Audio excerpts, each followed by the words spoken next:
quero ler. O capítulo 7 do livro dos Atos, na verdade, já é uma pregação. O capítulo 7 de Atos relata uma conversa entre Estevão e alguns judeus. Na verdade, Estevão estava sendo inquirido, estava sendo acusado injustamente de algumas coisas. Se você voltar um capítulo, no capítulo de número 6, diz que Estevão começou a debater com alguns judeus, e os judeus não podiam resistir à sabedoria do Espírito que estava sobre Estevão. Antigamente, no contexto judaico, eles não estudavam a palavra como nós estudamos.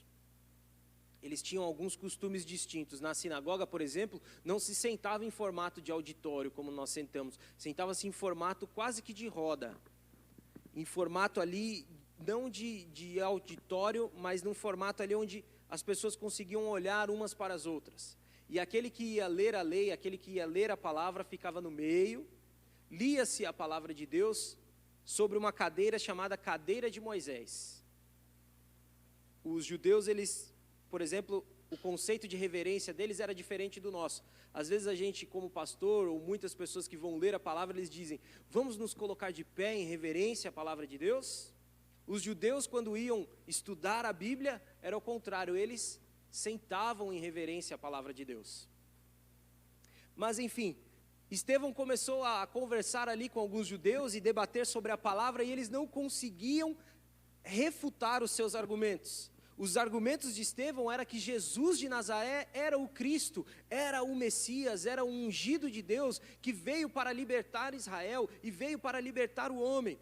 Ele era o Cordeiro de Deus que tira o pecado do mundo, como dito por João Batista. E como eles não conseguiam refutar Estevão, então eles acusaram injustamente Estevão de estar promovendo blasfêmias contra a lei de Moisés. E Estevão, então, acusado disso falsamente por duas pessoas, porque a lei dos judeus dizia que o testemunho de duas pessoas era verdadeiro. O que quer dizer? Quer dizer que quando eles tinham alguma pendência ali, em que um acusava o outro, o testemunho só era válido se fosse de duas pessoas ou mais. Um testemunho de um para com o outro não era válido. Isso é muito interessante, se nós tivermos chance de estudar um pouco mais, se o tempo nos permitir, deixa eu colocar o meu relógio aqui, 8h15, meu Deus. Se Deus nos permitir, nós vamos falar um pouco, inclusive, sobre esse aspecto da lei de Moisés. Mas, enfim, Estevão começa a falar sobre o próprio Moisés, aquele que escreveu a lei, inspirado por Deus e pelo Espírito Santo, obviamente. Capítulo 7 dos Atos dos Apóstolos, verso 18. Até que se levantou outro rei que não conhecia José.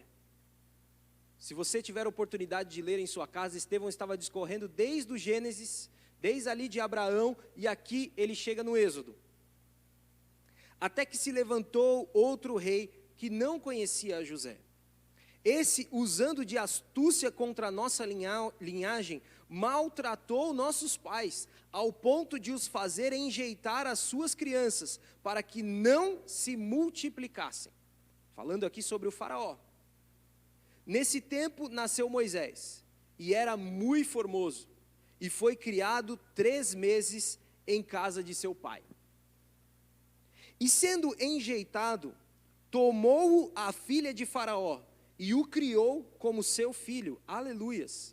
E Moisés foi instruído em toda a ciência dos egípcios, e era poderoso em suas palavras e obras. Isso quer dizer que Moisés tinha a melhor educação que alguém poderia ter. Eu não sei se você sabe, mas tem múmias egípcias que os cientistas forenses ali, que estudam as múmias, já constataram que algumas múmias tinham passado por cirurgias de transplante, cirurgia inclusive cerebral, na época dos egípcios. Eu estou falando de 2.000 anos, quase 2.000 anos antes de Cristo. Então essa ciência que Moisés recebeu não era qualquer ciência. Moisés era muito poderoso em suas palavras e obras. E quando completou a idade de 40 anos, veio-lhe ao coração ir visitar seus irmãos, os filhos de Israel. E vendo maltratado um deles, o defendeu e vingou o ofendido, matando o egípcio. E ele cuidava que seus irmãos entenderiam que Deus lhes havia de dar a liberdade pela sua mão, mas eles não entenderam. E no dia seguinte, pelejando eles, foi por eles visto e quis levá-los à paz, dizendo: varões, sois irmãos, por que vos agravais um ao outro?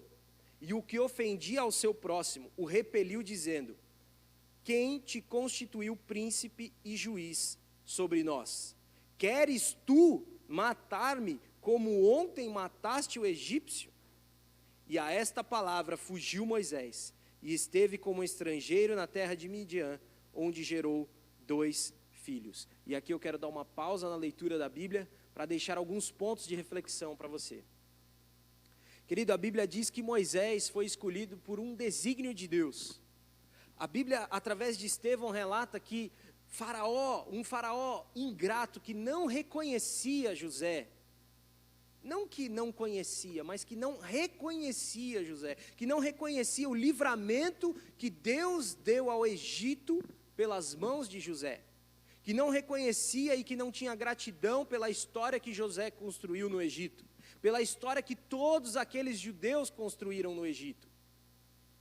Um faraó que não tinha gratidão a isso, começou a maltratar o povo de Deus, e maltratou de uma forma, preste bem atenção nisso, a ponto de obrigá-los a entregar os seus filhos, a matar os seus filhos, para que não se multiplicassem.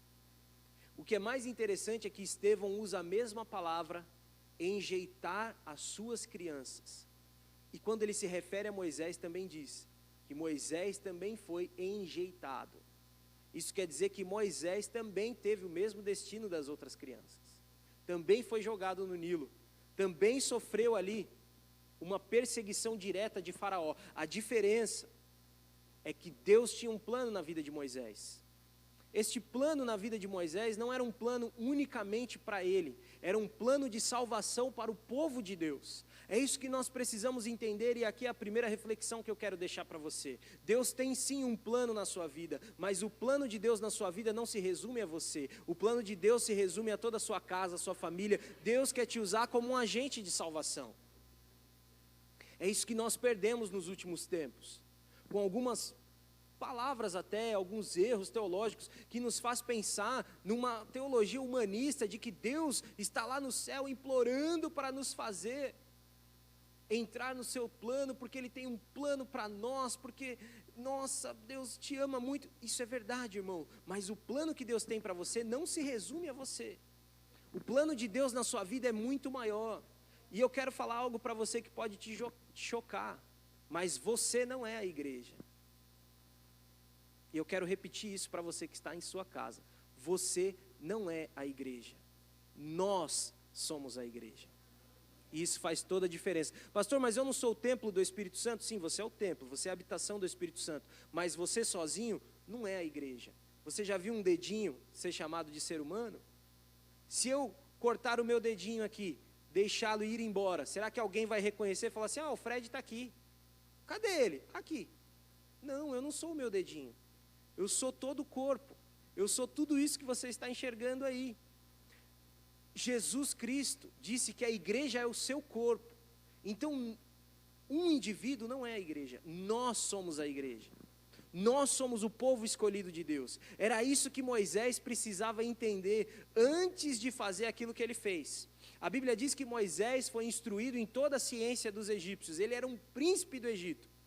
Ele era alguém ali da aristocracia, ele era alguém ali que estava intimamente ligado com as decisões do governo da maior potência ali do Oriente.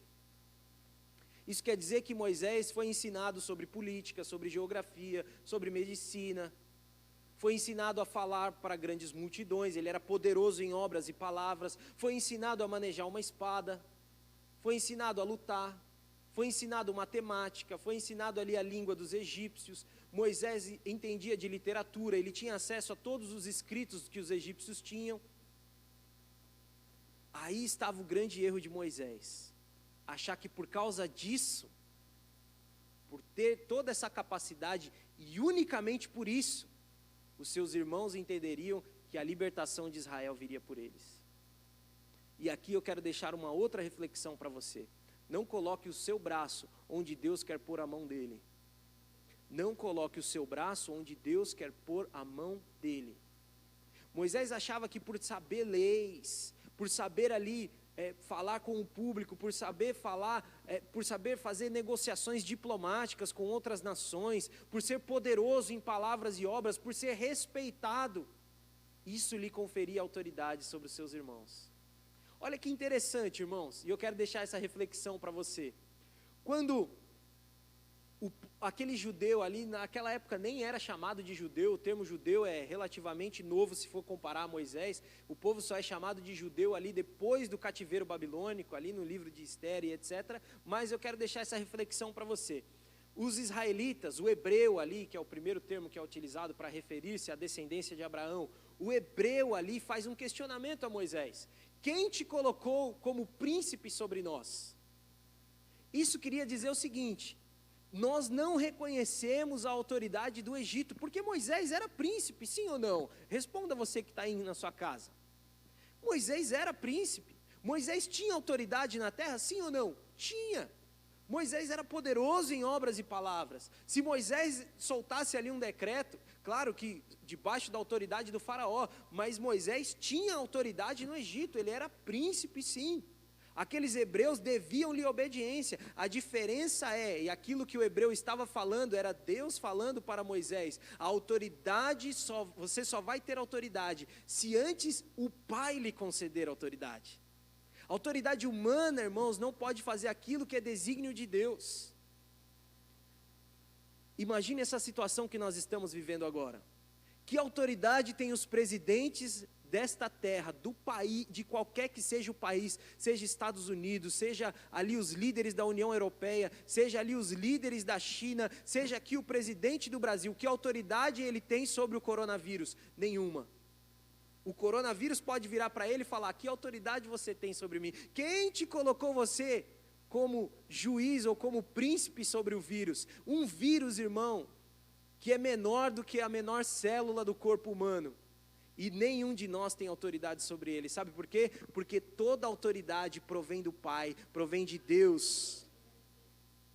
Moisés poderia ter ali um cargo, poderia sim ser reconhecido ali nas uniões solenes, ali nas reuniões solenes, quando reunia-se a aristocracia ali do Egito. Moisés estava sempre no primeiro escalão.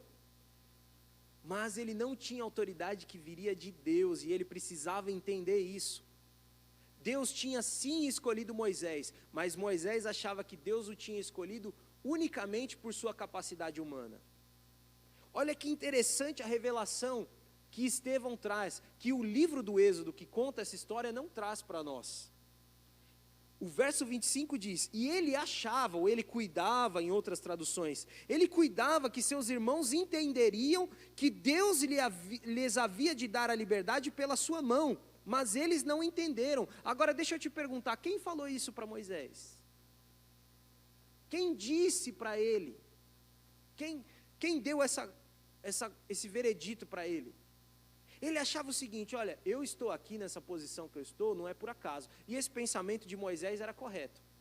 Esse pensamento, esse questionamento, é o que você deve fazer aí na sua casa. Olha, eu não moro aqui por acaso, eu não trabalho onde eu trabalho por acaso, eu não tenho o que eu tenho por acaso, eu tenho o que eu tenho, moro onde moro, me relaciono com as pessoas com que me relaciono por algum motivo. E era isso que Moisés tinha na sua consciência. Moisés, por ser uma pessoa tão inteligente, tão estudada, começou a se fazer alguns questionamentos. Por que eu estou onde eu estou? Por que eu, sendo hebreu, posso me assentar no palácio do Egito? Por que eu, sendo hebreu, posso falar com quem nenhum hebreu consegue falar, que é o faraó? Por que eu, sendo hebreu, posso soltar palavras de autoridade sobre os egípcios? E os hebreus não têm essa autoridade que eu tenho. Um capataz, quando se encontrava com um hebreu, podia chicoteá-lo, podia maltratá-lo, podia ordenar, mas não sobre Moisés. Porque Moisés era príncipe no Egito. E Moisés começou a pensar: olha, eu estou onde eu estou por algum motivo. Já sei, eu sou o libertador de Israel. Eu sou poderoso, eu sou inteligente. eu tenho uma palavra aqui forte, eu sou poderoso em obras e nas minhas palavras, nos meus feitos, nas minhas realizações. Então é sinal de que eu sou o libertador de Israel. Mas faltava algo. Um chamado verdadeiro, olha outra reflexão para você. Só é realizado quando vem acompanhado de autoridade. O chamado verdadeiro só é realizado, só é cumprido, o propósito do seu chamado só vai se cumprir quando ele vier acompanhado de autoridade. E essa autoridade não vem de nenhum de nós, não vem dessa terra, vem de Deus.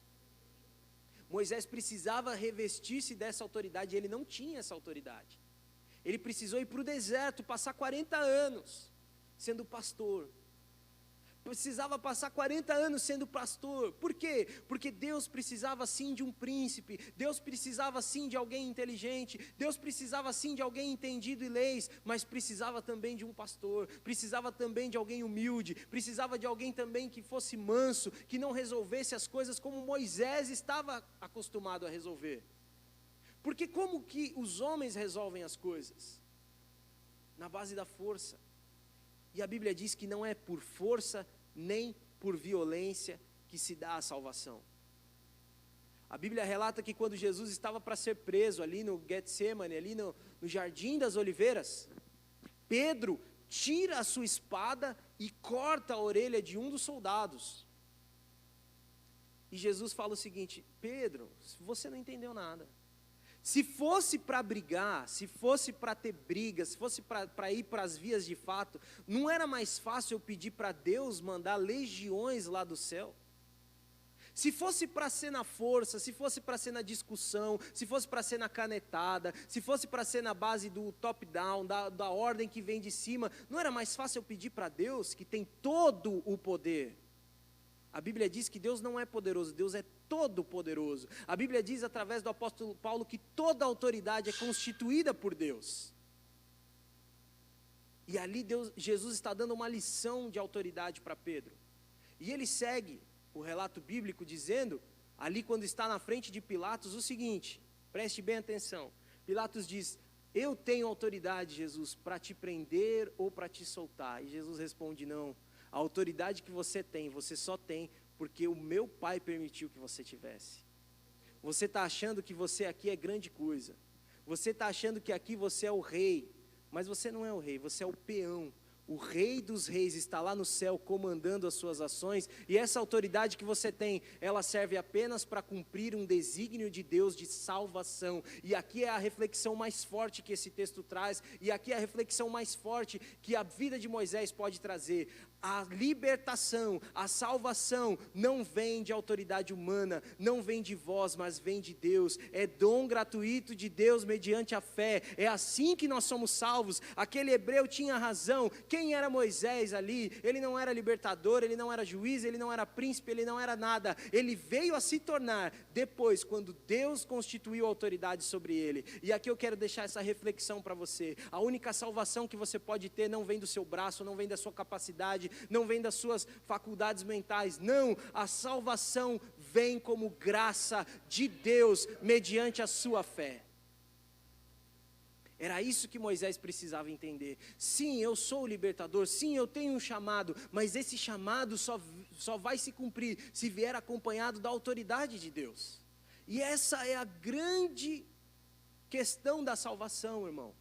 Porque se Moisés ali cumpre o seu desígnio, se realmente ali, naquele momento os hebreus reconhecem a autoridade e começam ali um motim e saem em guerra e pegam ali as suas foices, pegam ali as suas ferramentas, fazem uma guerra civil ali contra os egípcios, mesmo que eles vencessem, aquilo não seria salvação, aquilo não seria libertação, aquilo seria um genocídio, aquilo seria uma chacina, e não era esse o plano de Deus. O plano de Deus era o seguinte: Moisés, eu preciso te humilhar, eu preciso fazer você descer, você virar um pastor, para que você entenda que a libertação dos seus irmãos não vem da sua ciência, não vem das suas palavras, mas vem do meu poder, da minha mão forte, do meu braço forte, e você não passa de um instrumento. Era isso que Deus queria deixar, um protótipo, um arquétipo da salvação que viria por Jesus Cristo. Pedro, a salvação não vai vir da sua espada. Pedro, a salvação não vai vir da nossa luta. Eu não quero aqui uma legião de seguidores que tira a espada na mão e sai matando, e sai cortando orelhas orelha, cortando cabeças. Não, Pedro, a salvação não vem dessa forma. A salvação vem pela graça. Ela é dom gratuito de Deus mediante a fé. Essa lição não só Moisés precisava entender, mas todo o povo hebreu precisava entender. É claro, é óbvio que Moisés era um grande candidato a juiz e a príncipe do povo de Israel. Afinal de contas, ele era um líder constituído. Afinal de contas, ele era o mais preparado, ele era o mais inteligente, ele era o mais estudado, ele era o mais forte. Era óbvio que ele tinha condições humanas ali de tentar uma revolta, de tentar uma rebelião contra Faraó. E digo mais, sendo ele poderoso em palavras e em obras, poderia ele conseguir até alguns egípcios que tivessem simpatia ali por alguns israelitas, por alguns hebreus, e entrasse ali na revolta, e entrasse ali na guerra também. Mas Deus queria deixar bem claro que ele não estava apenas humilhando os deuses egípcios, estava também humilhando a capacidade humana, estava ali também humilhando o homem, dizendo o seguinte: olha, você por você sozinho, você não chega a lugar nenhum. Você sozinho não poderia ser salvo. A Bíblia diz que nós só viemos como ovelhas porque o Pai nos trouxe. Se não fosse a graça de Deus sobre nós, nós estaríamos no mundo. Se não fosse o dom gratuito de Deus, mediante a nossa fé, é claro, nós escolhemos crer, é claro, nós tivemos a liberdade ali de acreditar, mas foi a graça de Deus, a graça preveniente de Deus, que nos deu condições de ser salvos. E eu quero deixar essa palavra profética sobre a sua vida. Eu poderia discorrer aqui muito mais sobre Moisés, sobre a lei, que Moisés depois se tornou sim ali o legislador, o juiz sobre Israel, mas eu quero dizer para você, que a sua salvação não vem nem de você, nem de homem nenhum. Que o seu chamado não vem das suas capacidades humanas, que a sua salvação não vem porque você escolheu, não, você sozinho não conseguiria, você só escolheu porque a graça de Deus preveniente agiu sobre a sua vida, agiu e trabalhou no seu coração. Paulo sozinho nunca deixaria de ser perseguidor, nunca deixaria de ser assassino, nunca deixaria de ser alguém que matava os cristãos, mas a graça do Senhor o alcançou certa feita no caminho para Damasco. Essa graça que estava sobre a vida de Paulo, também está sobre a sua vida. Essa graça que fez com que Paulo se arrependesse dos seus maus caminhos, essa graça que fez um homem como Paulo, arrogante, um homem como Paulo que achava que detinha a verdade, ele reconhecer no fim da vida que era o pior dos pecadores. Essa graça não importa o que você fez, qual foi o seu passado, essa graça está agindo sobre o seu coração, para que você escolha Deus. Você sozinho não escolheria, a sua natureza caída não escolheria Deus. A sua natureza caída resolveria as coisas como Moisés achou que deveria resolver, pelo próprio braço, matando, pelo próprio braço, respondendo, fazendo como bem lhe parecia. Mas a graça de Deus disse a Moisés: Moisés, vai para o deserto, vai se humilhar lá. Eu não preciso apenas de um príncipe, eu preciso de um príncipe que também seja pastor. Eu preciso de alguém que se humilha, Moisés, para ouvir a minha voz. Eu preciso de alguém que não é servido, mas alguém que serve. Eu preciso de alguém que entende o meu conceito de liderança. E o conceito de liderança de Deus, o conceito de chamado de Deus é inversamente proporcional ao do homem. Aquele que quer ser o primeiro tem que servir a todos. Olha que linda essa palavra, olha que lindo como Deus enxerga o maior dos homens. A Bíblia diz que o maior dos homens, nascido de mulher, foi João Batista. Um homem que nunca teve nada nessa vida, um homem que nunca fez nada grandioso aos olhos humanos, não deixou nenhum monumento, não deixou nenhum livro escrito, não tem nenhuma obra de grande valor humano, mas ele é o maior. Por quê? Porque ele veio para servir, ele veio para abrir o caminho para o Messias. Você quer ser maior do que você já é? Abra o caminho para Jesus encontrar as pessoas.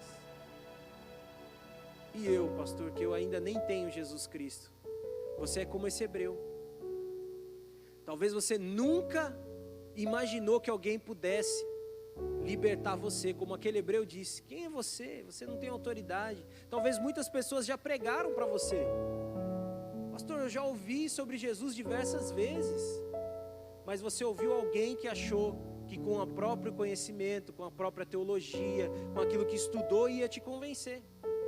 Você escutou um Moisés, príncipe do Egito, que achou que porque tinha um diploma, que porque tinha algum conhecimento teórico, poderia te convencer. Mas não, porque é o Espírito Santo que convence o homem do pecado, da justiça e do juízo.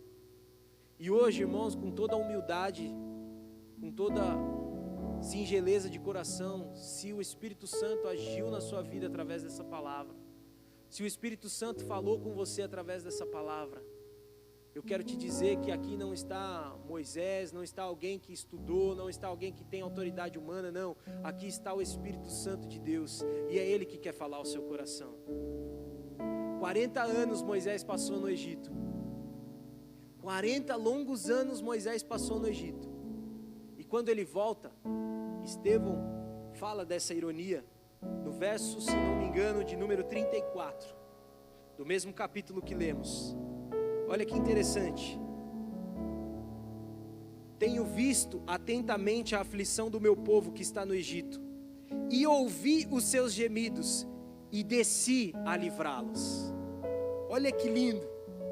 Moisés, não é você quem vai livrar ninguém, eu quem vou livrar o meu povo, porque eles são meus e eles não são seus, Moisés. Olha que interessante isso, Deus quebrando os conceitos de Moisés ali, Deus quebrando a empáfia, Deus quebrando ali o que Moisés achou que era, sendo que ele não era nada. Deus estava forjando um grande homem ali.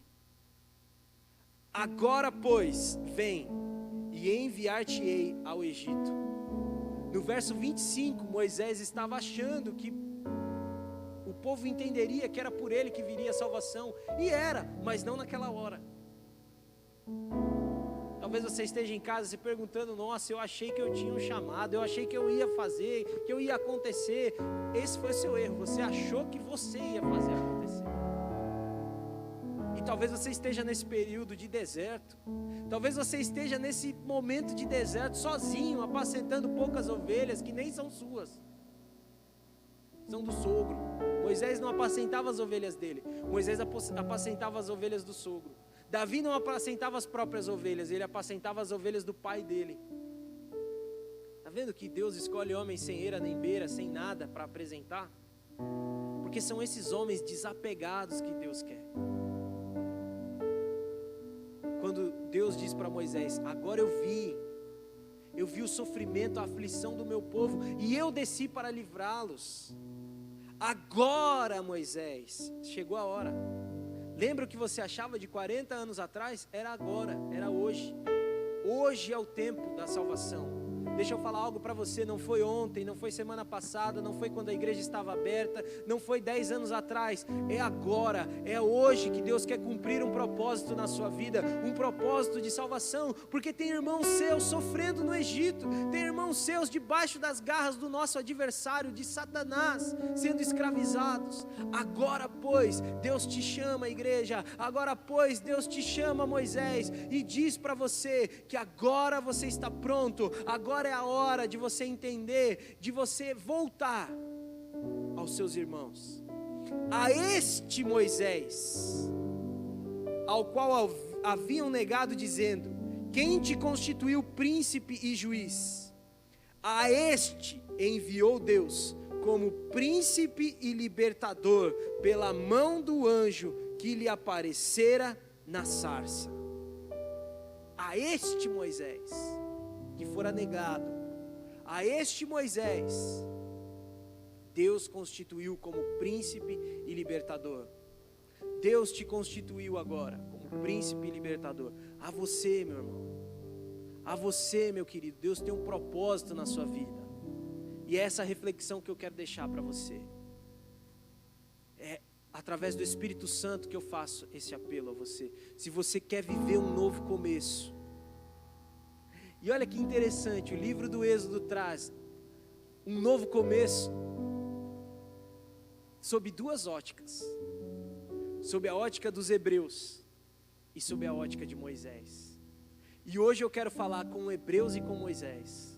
Eu aqui revestido do poder do Espírito Santo e novamente reitero, com muita humildade, quero falar com Hebreus e com Moisés. O que você quer dizer com isso, pastor? Tem muito Moisés que enterrou aí o chamado.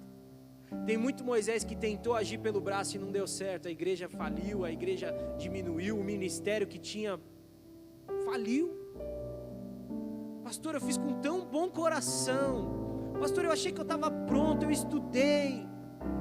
Eu falei, me dediquei, e quando eu peguei o ministério na mão, parece que acabou, parece que faliu. Esse foi o erro. Não era a hora ainda, você não estava pronto. Mas agora é a hora, Moisés. Agora é a hora de você levantar e dizer: agora sim eu posso voltar para o meu ministério. Agora sim eu posso voltar para a minha igreja. Voltar a evangelizar, a libertar aqueles que estão cativos. E do mesmo modo eu quero falar com os hebreus. Talvez um dia algum Moisés se apresentou para você. Talvez algum dia alguém se apresentou e disse: eu tenho uma libertação, eu tenho uma história nova para você. E assim, assim, assim. E você não conseguiu ali no seu coração reconhecer aquela autoridade. Mas agora, com a autoridade do Espírito Santo, eu digo: é momento de libertação para você. De você deixar o vício, de você deixar o erro. É momento de você ser liberto e viver um novo começo. Deus tem um deserto aí pela frente para você, mas no final desse deserto tem terra prometida, tem maná, tem uma terra que mana leite e mel para você. É isso que eu quero dizer. Com a autoridade do Espírito Santo, eu quero dizer para você, hebreu, você que talvez nunca ouviu falar desse amor, você que talvez já ouviu falar, mas não aceitou, eu quero falar com você. Deus tem uma nova história para você. Deus quer te tirar de escravo e te transformar em nação. E eu não quero aqui dizer para você que você não vai ter luta. Vai ter. Porque quando você tomar essa decisão é que começa o deserto. É quando você tomar essa decisão que começam as pragas. É quando você tomar essa decisão que tudo começa. Mas deixa eu falar algo para você. Pode vir praga, mas em Gósen não vai ter nada que vai atingir. Porque no arraial de Israel, a mão forte do Senhor está ali. Nós estamos debaixo das asas do Altíssimo. Pode ter as 10 pragas, pode ter deserto, nós vamos atravessar. Se você permanecer firme, tem uma terra prometida, tem uma nova Jerusalém celestial que espera por você. Esse mundo é muito pouco, esse mundo é passageiro. Nós aqui somos como um sopro. A Bíblia diz isso num salmo: quem é um homem senão como um sopro? Um sopro. Quando nós vemos, já passou. Quando nós vemos, já foi a nossa infância, a juventude, a nossa vida adulta, já foi a velhice. Quando aqueles que têm sorte, que têm ali a graça de Deus de chegar à velhice, muitos não chegam. Mas isso não é tudo. Deus não escolheu você para sofrer, Deus não escolheu você para padecer, não, Deus não escolheu você para perecer, não. Deus tem salvação, Deus provisionou salvação através da cruz do Calvário. Quando Jesus Cristo disse aquelas palavras: está consumado. E estava consumado o que, pastor? Estava consumada a sua nova história, estava consumada a sua cura, estava consumado o seu novo começo.